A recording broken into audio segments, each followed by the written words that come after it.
Now we've had our Tesla Model Y long range for several months now, and one thing on the vehicle that I thought would grow on me over time really is just not working for me, and that is the hubcaps. And today we're changing those, but we're also going to go a step further and do a review of the new wheel covers that we have. Now I'm going to show you guys how easy installation is, what I think about their quality, their look. Obviously that's a bit subjective, and also the most important thing is range. How will that wheel cover impact the range of the vehicle? Because if it's going to drastically cut down on my usable range, I don't care how good it looks, it's not really worth it. Now here is one of the wheel covers in question. This is the induction wheel cover from EV Base. Fits the 19-inch wheel that you'll get on the Tesla Model Y long range in the stock choice. This is black in color. The center caps are a pretty cool feature. They're actually distinct from the wheel cover itself so that you can choose either black, red, or white. Just a little extra touch that you can personalize your wheel covers for. I chose all black. I like that blacked out sleek look. The construction of the wheel cover seems to be pretty sturdy. It's not overly heavy, but it also doesn't feel very flimsy either. Now in terms of installation, it's fairly straightforward. These just clip on, but they are clipped on very tightly, so make sure you give them a good tug, but be very careful not to crack them, because that would be no good. They're about 40 bucks a pop. Ah, there we go. Really does take a lot to pull them off. Wow, what is this stuff? Living out in the country, man. EV Base induction wheel covers. Going to go ahead and snap them on. All right, so far so good. I actually like the way that looks. I want to see what all four of them look like though. Installation was pretty simple.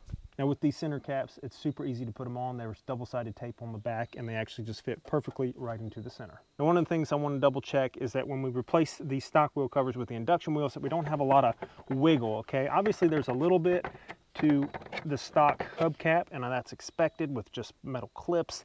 I want to make sure that the induction wheel cover isn't excessively wiggly, because that's probably going to cause a lot of drag and therefore reduced efficiency.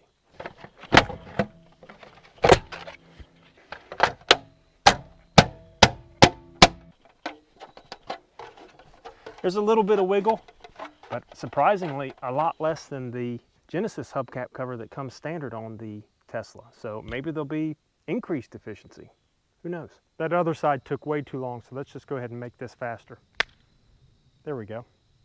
Time to test out the range.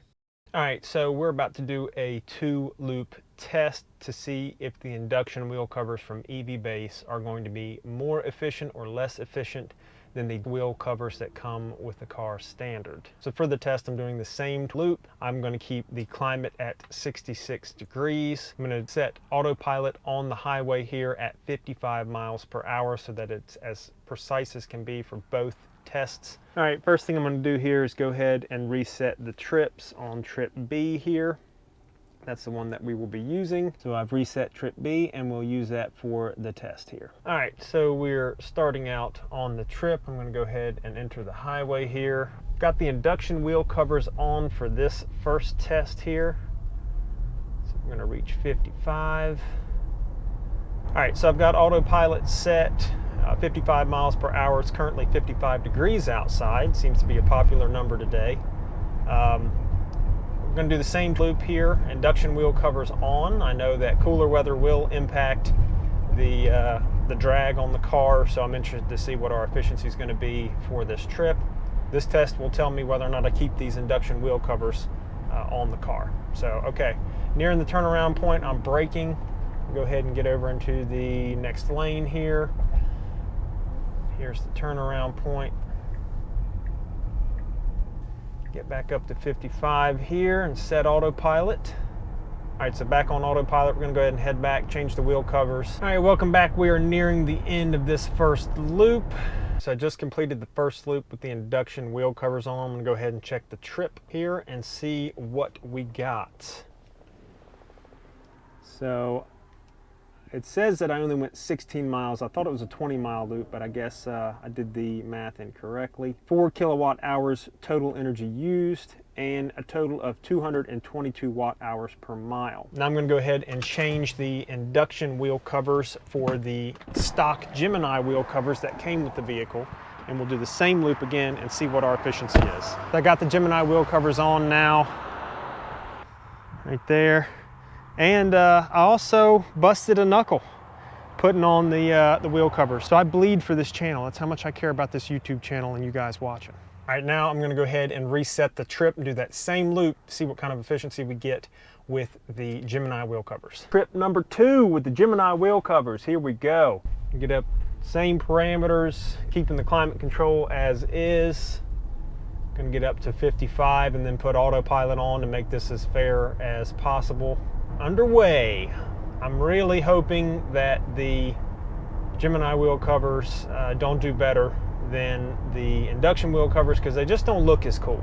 You know what I mean? They just don't have that same panache that the induction wheel covers have. All right, so we're nearing the turnaround point here. I'm gonna go ahead and apply the brakes, get out of autopilot, switch lanes here just like I did on the first trip, and we're gonna go ahead and spin around here as the halfway point for the second loop of the Gemini wheel covers.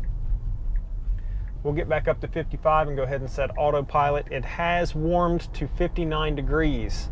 So there is a 4-degree difference between this test and the induction wheel cover test. I don't know if that's going to significantly impact the range, but we will find out. All right, so we're wrapping up the second loop here with the Gemini wheel covers. Going to find out what our efficiency was here. All right, so let's go ahead and check the trips here to see what we got. 16 miles traveled, 4 kilowatts of energy, 219 watt hours per mile. Gemini wheel covers for the win. Now there was one small difference, and that was the outside temperature, 55 degrees for the induction wheel cover test and 59 degrees for the Gemini wheel cover test. That's very, very close. It's possible that that small amount of temperature difference cost the 3 watt hours per mile difference in the two tests. Not really sure, but I feel like that's very, very close, and I actually am comfortable with keeping the induction wheel covers on the vehicle. I'll monitor the efficiency over a longer period of time and see if I'm losing a great deal with the induction wheel covers on, but man, they just look so good in my opinion. Way better than the Gemini wheel covers, and 3 watt hours per mile is not enough for me to pull my hair out. So induction wheel covers are going to stay on. If you guys are interested in the induction wheel covers from EV Base, I'll leave a link down in the description below. Use my coupon code Boondock for an extra 15% off so that you can get them even cheaper. Thank you guys so much for watching. I'll see you in the next one.